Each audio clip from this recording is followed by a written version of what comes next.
लो बच्चों, let's read the question. For the circuit shown in figure, all three batteries are ideal. Match the column. Here we have one 1 volt battery, 2 volt battery, 3 volt battery, 1 ohm, 2 ohm and R resistance. Column 1 is given as the value of R such that current through 3 volt battery is 0. B. The value of R such that current through 1 volt battery is 0.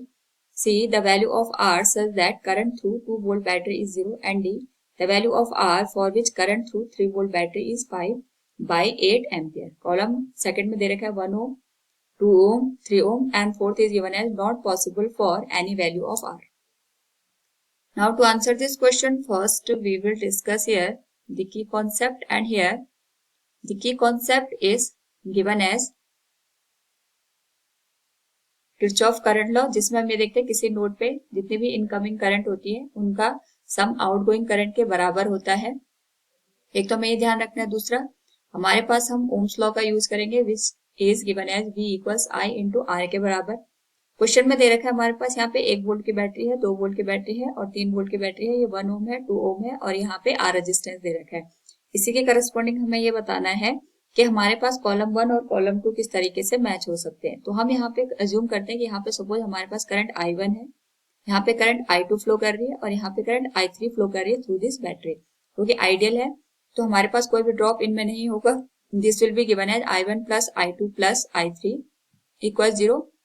तीनों incoming current है। This will be equation number 1। अब हम यहाँ पे इसको naming दे सकते हैं।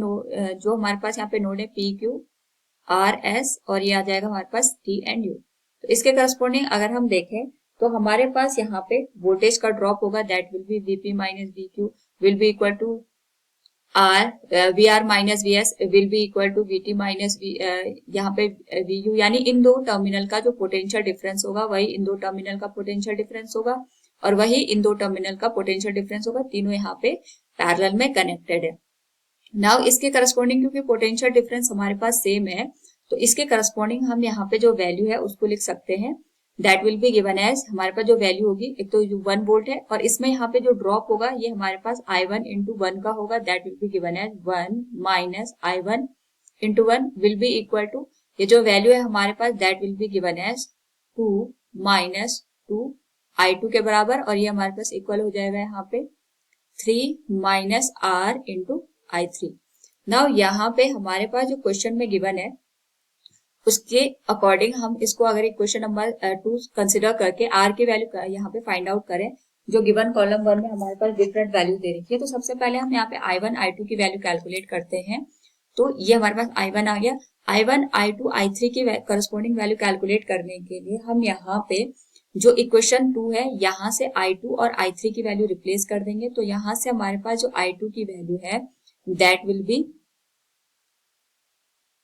Return as, इसको हम इस तरीके से लिख सकते हैं। I2 की वैल्यू यहां से आ जाएगी हमारे पास 2 minus 1 plus I1 divided by 2 के बराबर और यहां से हमारे पास जो वैल्यू है that will B 1 plus I1 divided by 2। ये हमारे पास यहाँ पे वैल्यू आ गई।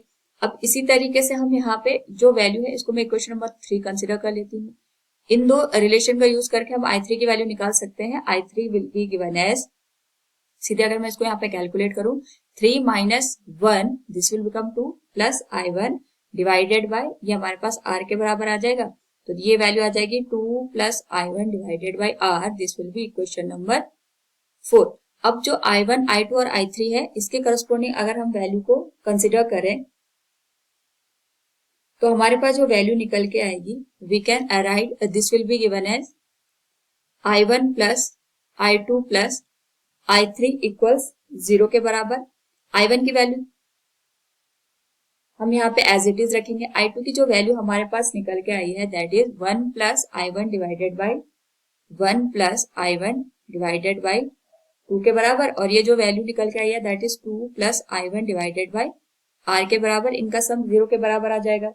नाउ यहाँ पे अगर हम इसका एलसीएम लें तो ये 2R आ जाएगा। This will be given as 2R I1 plus 1 plus I1 into R और ये आ जाएगा 2 प्लस I1 इंटू 2 के बराबर और ये वैल्यू आ जाएगी 0 के बराबर।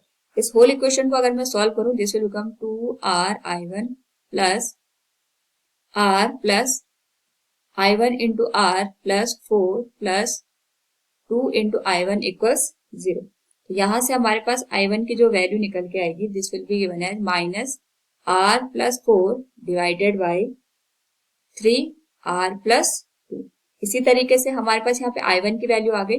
अब हम यहाँ पे जैसे हमने I1 की वैल्यू कैलकुलेट की, ऐसे हम I2 की वैल्यू कैलकुलेट कर सकते हैं। I2 की वैल्यू कैलकुलेट करने के लिए हम I1 और I3 को यहाँ से रिप्लेस कर देंगे। तो हमारे पास यहाँ पे सबसे पहले 1 minus I1 equals 2 minus 2I2 से अगर मैं वैल्यू कैलकुलेट करूं तो हमारे पास यहाँ से जो वैल्यू निकल के आएगी this will be given as I1 की जो वैल्यू होगी इसको हम लिख सकते हैं 2 माइनस 2I2। ये जो वैल्यू है हमारे पास ये -1 के बराबर आ जाएगी और यहां से अगर मैं I1 की वैल्यू कैलकुलेट करूं this will be given as 2I2 -1। तो यहां से हमारे पास जो I1 की वैल्यू है इसके करस्पॉन्डिंग अगर मैं वैल्यू कैलकुलेट करूं तो I1 की वैल्यू आ गई 2I2 -1। एक तो हमारे पास ये वैल्यू हम पुट कर देंगे। I3 की वैल्यू कैलकुलेट करने के लिए 2 minus 2I2 equals 3 minus R I3 की वैल्यू हम कैलकुलेट कर सकते हैं। तो I3 की जो वैल्यू यहाँ से निकल के आएगी 1 plus 2I2 divided by R के बराबर। यहाँ से हम I1 और I3 की वैल्यू पुट कर सकते हैं I1 plus I2 plus I3 में। तो हमारे पास जो वैल्यू निकल के आएगी this will be given as 2I2 minus 1 plus I2 plus 1 plus 2I2 divided by R equals 0। यहाँ से हमारे पास I2 की जो वैल्यू निकल के आएगी this will be given as R minus 1 divided by 3R plus 2 के बराबर। और यहाँ से अगर हम देखें तो हमारे पास I3 की जो वैल्यू होगी that will be minus I1 minus I2 that will be given as I1 plus I2। अब हम सारी वैल्यूज के लिए कॉलम 1 को 2 से मैच करेंगे। तो कॉलम 1 में सबसे पहले दे रखा है the value of R such that current through 3 volt battery is 0। अब हमें 3 वोल्ट के थ्रू करंट 0 चाहिए, यानी हमारे पास I3 की वैल्यू 0 होनी चाहिए। I3 की वैल्यू 0 होने का मतलब ये है हमारे पास यहाँ पे I1 की जो वैल्यू होगी that will be minus of I2। I2 की वैल्यू ये निकल के आ रही है R माइनस 1 और I1 की जो वैल्यू हमारे पास निकल के आई थी अगर हम इसको यहाँ पे कंसिडर करें this is given as minus R plus 4 divided by 3R plus 2। क्योंकि दोनों की वैल्यू यहाँ पे इक्वल नहीं है तो हमारे पास R की कोई भी ऐसी वैल्यू पॉसिबल नहीं होगी जिसके लिए हमारे पास ये कंडीशन बन सकती है, यानी A की जो वैल्यू है दैट विल मैच विद 4। इसी तरीके से the value of R such that current through 1 volt battery is 0। 1 volt के थ्रू यहाँ पे करंट की वैल्यू 0 चाहिए होगी, यानी हमारे पास यहाँ पे जो I1 की वैल्यू है वो 0 के बराबर आनी चाहिए। यहाँ पे I1 की वैल्यू 0 के बराबर आ गई, इसका मतलब ये होगा हमारे पास यहाँ पे I2 की जो वैल्यू होगी that could be written as कि हमारे पास या तो हम इसको I2 के टर्म में अगर रिप्रेजेंट करें तो यहाँ पे 2I2 माइनस 1 या तो हम इसको 0 के बराबर कर दें, या तो हमारे पास यहाँ पे क्योंकि हमें I1 की वैल्यू 0 चाहिए हम इसको यहाँ पे सॉल्व कर सकते हैं। I1 की वैल्यू अगर 0 हो गई तो 3R प्लस 2 ये वैल्यू भी 0 हो जाएगी। This will become minus R plus 4 equal 0। तो R की जो वैल्यू है दैट विल बिकम -4 और हमें पता है रेजिस्टेंस की वैल्यू नेगेटिव नहीं हो सकती है, तो हमारे पास यहाँ पे हम कह सकते हैं not possible for any value of R। तो ये हमारे साथ मैच करेगा अगेन 4th के साथ।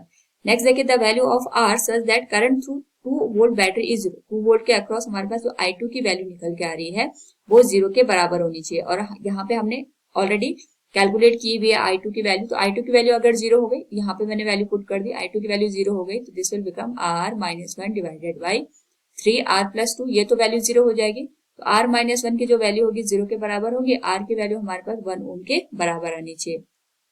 तो इसके करस्पॉन्डिंग हम कह सकते हैं the value of R such that current through 2 volt battery is 0। This will match with first और ये हमारे पास यहाँ पे फर्स्ट के साथ मैच करेगा।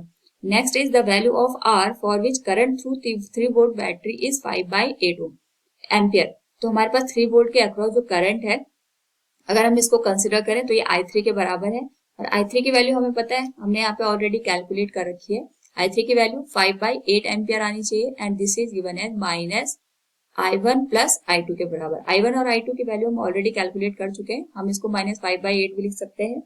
I1 की जो वैल्यू है ये हमारे पास थी minus R plus 4 divided by 3R plus 2 और हमारे पास यहाँ पे प्लस नेगेटिव साइन हम ऑलरेडी यहाँ लिख चुके हैं। I2 की जो वैल्यू है that is given as R minus 1 divided by 3R plus 2 के बराबर।